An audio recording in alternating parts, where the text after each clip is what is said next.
We are learning to live without chains. I live in a house where I have lived almost my entire life. The house was bought by my mother's parents and was established in a trust in which, eventually, I was named executor after my mother passed away. My father and my older brother, 34, who was a serious heroin addict until after the death of my mother and her parents, and with whom I have been estranged for almost 10 years now, were not included in the trust for reasons that should be obvious, if they aren't already. My younger sister also still lives at home and was included as a beneficiary of the trust. My father has never left the house, but after school and some jobs, I moved back home in 2019. I have never charged my father rent. He has paid a small portion of the expenses, but that's it. My father lives like a pig.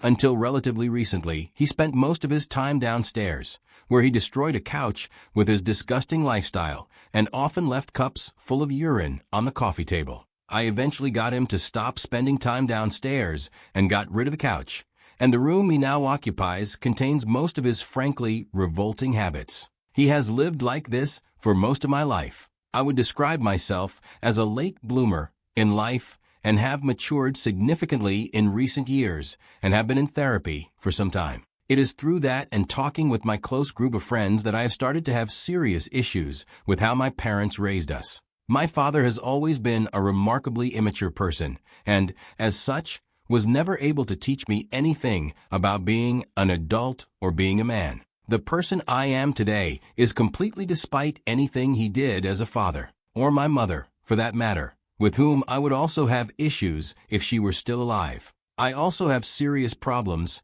with his lack of responsibility as a husband. My mother was an incredibly sick and depressed woman, and each year she got worse, and my father never showed any intention of helping her. In her later years, she could not easily get to the bathroom and sometimes resorted to urinating on the floor. My father has claimed ignorance of this in the past. What my father did do was frequently cheat on her with prostitutes and in brothels, and he was even arrested once for solicitation. No one had called my father out on this behavior until I did last week. As expected, he remained completely indignant. He couldn't even understand why I would have a problem with how he raised me. When I asked him if he saw any faults in himself as a father, the only thing he could point to was my brother's drug addiction. My brother remains in contact with my father and clearly pleases him and allows him to live in his delusion that he was a good father. One major issue I had with my father was an incident where he violently hit my sister at a moment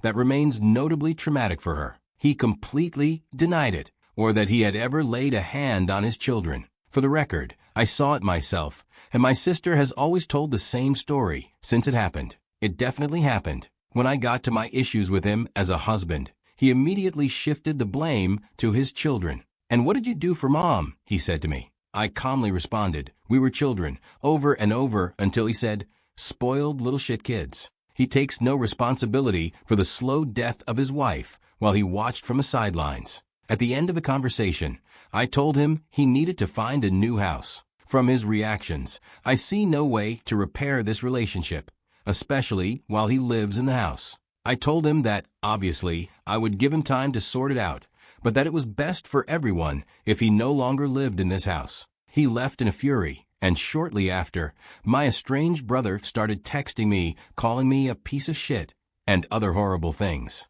We argued for a while, and he kept spewing bile at me even after I said I was leaving the conversation. Last night, he continued screaming into the void through our text chain, and when he couldn't get me to respond, he escalated to a new level of cruelty. He texted my sister, who does not know his number, as he also did horrible things to her when he was at his worst during his drug use. He pretended to be our dead grandmother and said horrible things in an effort to intimidate her. My father claimed I was a spoiled child for not helping my dying mother. I believe the only spoiled children here are my father and my brother, and I feel no responsibility to help either of them. Despite everything that has happened, my priority remains protecting my sister and maintaining the peace of mind we have fought so hard to build. The house, although full of painful memories, remains our refuge and the place where, at least, we have the opportunity to build something different from what we had to live through. After my brother's grotesque message to my sister,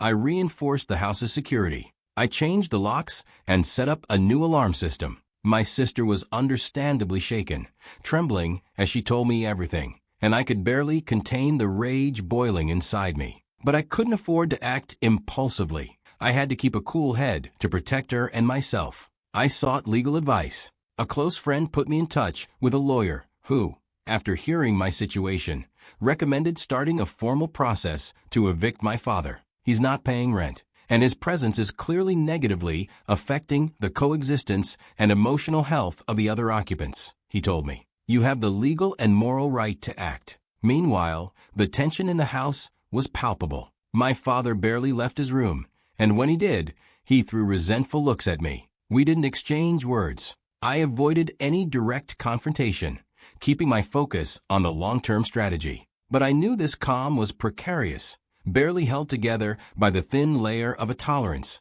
that was quickly cracking. My sister and I began reorganizing parts of the house. We cleaned the front yard, redecorated the main living room, and started small repair projects that had been ignored for years. Every nail hammered, every fresh coat of paint was a silent statement that this house was going to be our home, not a mausoleum of old wounds. The eviction process moved slowly. The papers were served, and he received them with a mixture of disdain and defiance. He said nothing about it, but the atmosphere grew even more toxic. My sister started sleeping with her door closed and locked. I did too. We were in survival mode. Meanwhile, my brother continued attacking us from a distance. Calls, messages, attempts to provoke. Eventually, I blocked all his numbers. It was liberating. I told my sister to do the same. One afternoon, while I was working in the garden, my father staggered over, probably under the influence of alcohol. He tried to start a conversation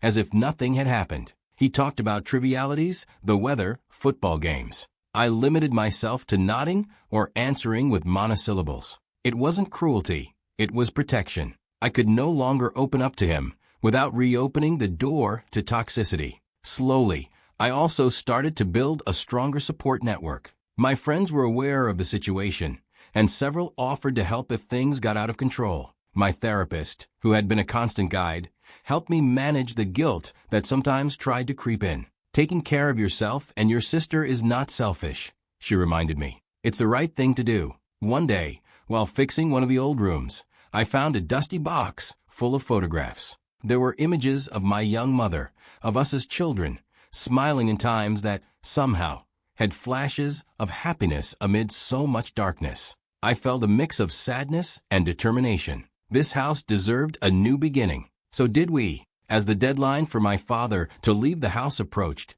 the tension increased. I didn't know if he would leave peacefully or if we would have to go through the full judicial process. Every day was a silent countdown, and although I tried to stay calm for my sister's sake, inside me, the anxiety bubbled like a volcano about to erupt. Meanwhile, my sister began opening up more in therapy. Through our talks and her own process, she started to regain fragments of her self-esteem, still fragile, but increasingly firm. She enrolled in a local gardening course, something she had always been passionate about, but had never dared to do. I too continued rebuilding myself, day by day, reminding myself that I was not repeating the cycle, that every choice I made was a conscious act to break the invisible chains that had bound us for generations. But deep down, I knew the true test was yet to come. The day that marked the end of the deadline arrived with a heavy, almost unbearable air. I woke up early, unable to sleep more than a couple of hours.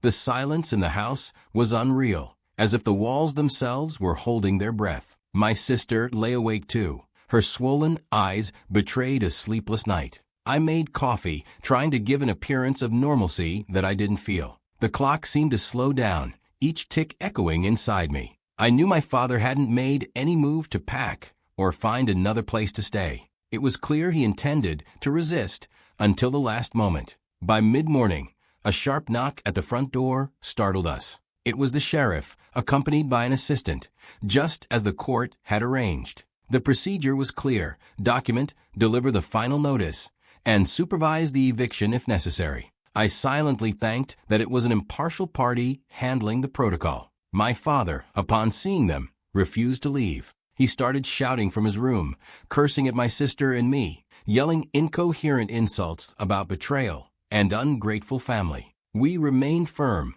without responding. Any word would only fuel his rage. After a few minutes that felt eternal, he came out dragging a worn backpack and a battered cardboard box. There was no goodbye, no apologies, only hatred and resentment in his gaze. I watched him walk to the edge of the street, where an old car, clearly belonging to a dubious acquaintance, was waiting for him. When the car disappeared at the end of the street, I felt something like liberation, although I knew the real work was just beginning. I entered his old room. The stench was unbearable. The air, tainted by years of neglect, hit my senses like a slap. My sister, covering her nose with a scarf, followed me. That afternoon, we began to clean. We threw out bag after bag of trash, dirty clothes, empty bottles, all kinds of debris. Every object we tossed away was a piece of pain we discarded too. It was physically and emotionally exhausting, but with each bag that left, the house seemed to regain a bit more life.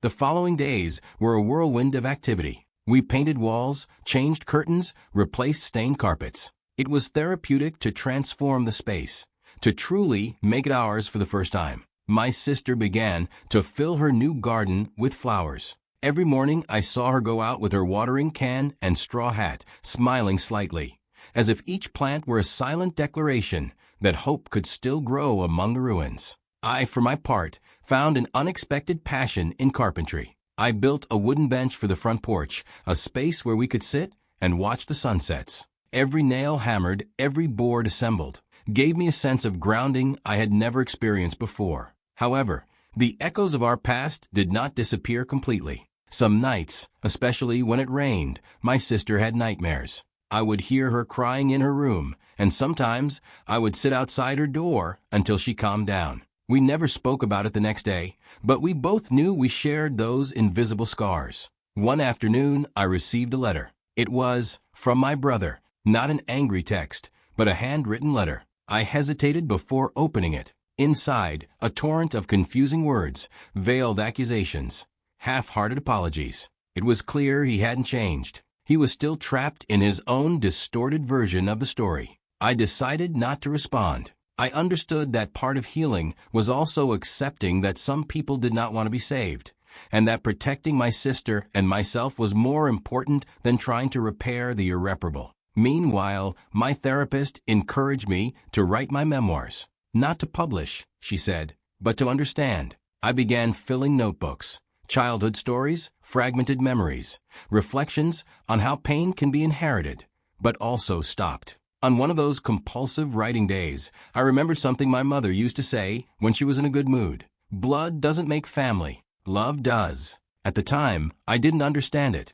but now those words were like a lighthouse in the dark. It wasn't all sadness. Sometimes my sister and I would organize small improvised dinners, inviting close friends. We cooked together, laughed, filled the house with joyful sounds that seemed to shake the dust off it. Little by little, sadness was retreating, like a tide that knows it cannot stay forever. The house, once gloomy and silent, was beginning to pulse with new energy. There were still rooms left to renovate, corners that whispered old stories, but every reclaimed space was a silent victory. And although the road ahead was long, I knew that this time we would not walk alone or trapped in an endless cycle. This time, every step was a conscious choice toward something better, something of our own, something truly ours. Summer arrived, painting the sky a vibrant blue and spreading its warmth over every corner of the house. It was as if the very universe wanted to accompany us in this new stage, pushing us to leave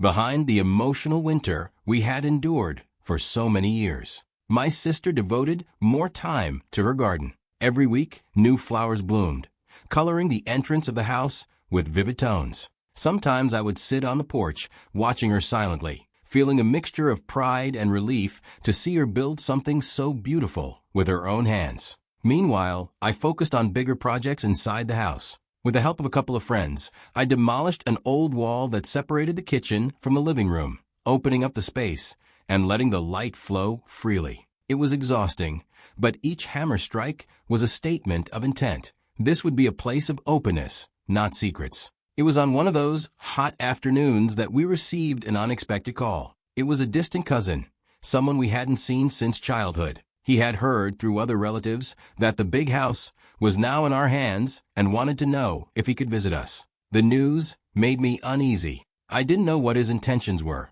and after everything we had been through, my instinct was to protect our little sanctuary from any external threat. I agreed to meet him at a local cafe before allowing him into our life. When we met, I was surprised at how different he was from how I remembered. He was cordial, respectful, and genuinely interested in knowing about us. We talked for hours, going over old memories and sharing the wounds we had silently accumulated. Nevertheless, I kept my guard up. I had painfully learned that biological family does not guarantee safety or good intentions. We agreed he would visit the house later, but only if he first spoke with my sister and respected her decision. That encounter stirred up old emotions I thought were buried. I thought about how many people we had lost, not just physically, but also emotionally. Relatives who had looked the other way as we broke apart. Friends who disappeared when things got ugly. One night, after a simple dinner, my sister asked me in a low voice if I thought we could ever have a real family again.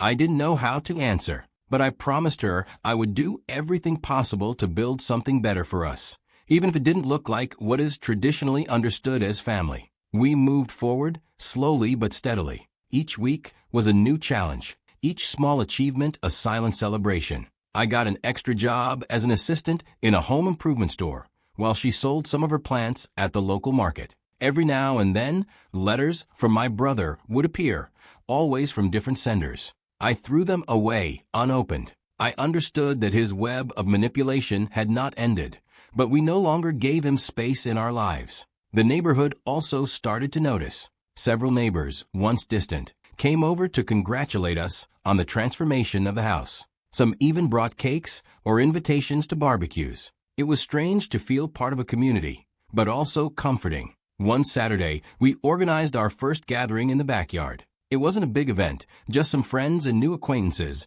but for us, it was monumental. We decorated with colorful lights, prepared simple food, and for the first time in a long time, we filled the air with genuine laughter. I watched my sister laughing with her new friends and knew that, although the past would never disappear, it didn't have to define us. The road to healing wasn't straight or fast. Still, each step, each small act of self-love and mutual care brought us closer to a version of life we could have never imagined possible. Autumn arrived with its fresh touch, dyeing the trees in warm tones. Every day, the leaves crunched under our feet as we advanced in building a life that, at last, felt like ours. The wounds of the past, although visible, no longer dictated our every move. The distant cousin finally visited the house. It was a brief, cordial meeting with no hidden agendas. He quickly understood that we sought peace, not the revival of broken ties. He wished us luck and said goodbye, leaving behind the shadow of any expectations.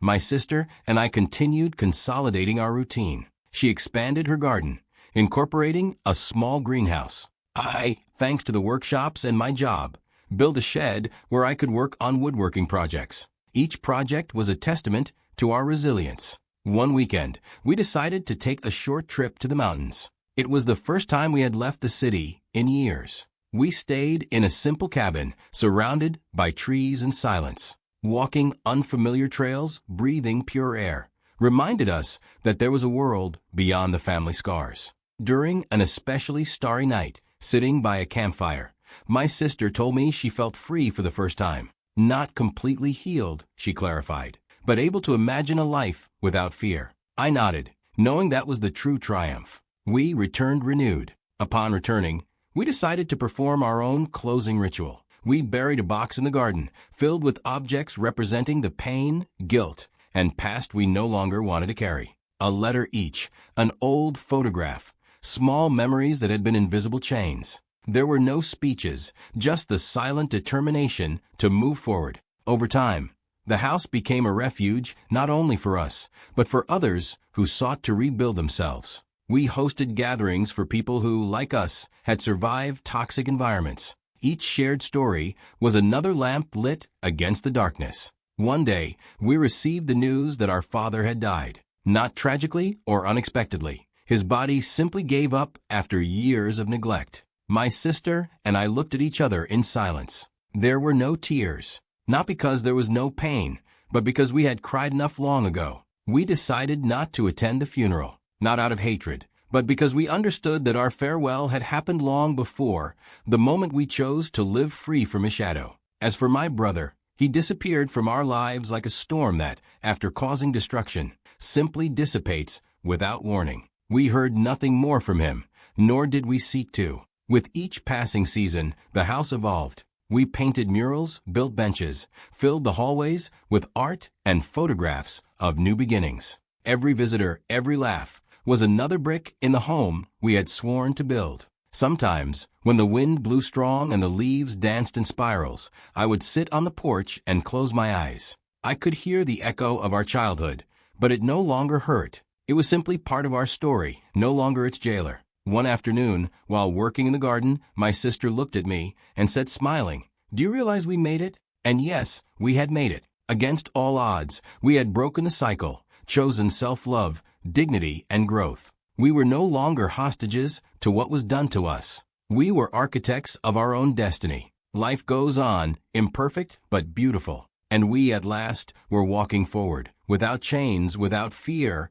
with light hearts, and the certainty that home is not a physical place, but the safe space we build within ourselves.